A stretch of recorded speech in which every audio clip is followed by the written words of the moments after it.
Qu'ils sont beaux, Jekyll du domaine de la brique noire et Irancy du bois de la colombe. Des chiens de pure race et fiers de l'être. Et maintenant, une petite devinette. En quelle année sont nées ces deux merveilles? Fastoche, diront certains d'entre vous. Jekyll en 2011 et Irancy en 2013. Ça perd l'hypopète, mais c'est vrai. Non, ce n'est pas de la magie, c'est de la logique. En France, tout chien de race doit être inscrit au livre des origines françaises.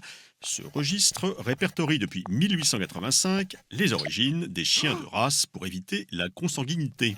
C'est a priori une bonne idée, mais à l'époque, les éleveurs manquent de discipline et inscrivent leurs chiens parfois des années après sa naissance, et c'est un peu le boxon pour s'y retrouver. C'est pourquoi on décide en 1926 que les prénoms de tous les chiens nés la même année doivent commencer par la même lettre. Ainsi, rien qu'en connaissant le nom d'un chien, on connaît son âge. Fabuleux! 1926 est donc l'année des Apache, Aldo et Alaska. 1927, celle des Britannies, Byron et Bolshoi, etc., etc. Le Z, jugé trop compliqué, est exclu.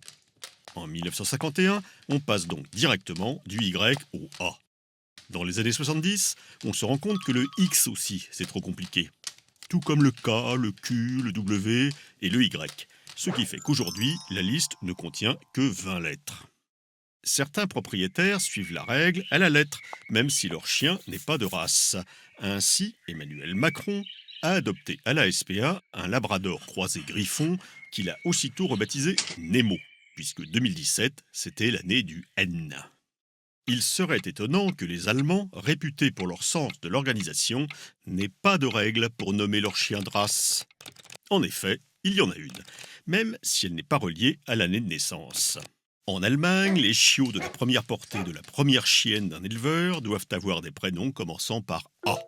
La deuxième portée, et peu importe si les chiots viennent de la même chienne ou d'une autre chienne de cet éleveur, aura obligatoirement des noms commençant par B. Et ainsi de suite. On notera que, contrairement aux Français, les Allemands n'excluent aucune lettre de l'alphabet, et que ni le K, le W, le X, le Y et le Z ne leur font peur. Et vous savez quoi? En France, il existe quand même des chiens de race prénommés Kiwi, Watson, Xeni, Yolande ou Zorro. Figurez-vous que certains propriétaires prennent tout simplement la lettre de l'année de naissance et la collent, suivie d'une apostrophe devant le nom choisi, une ruse qui leur permet d'inscrire en n'importe quelle année n'importe quel nom, ruse qui semble assez répandue. Ah, c'est français quand même.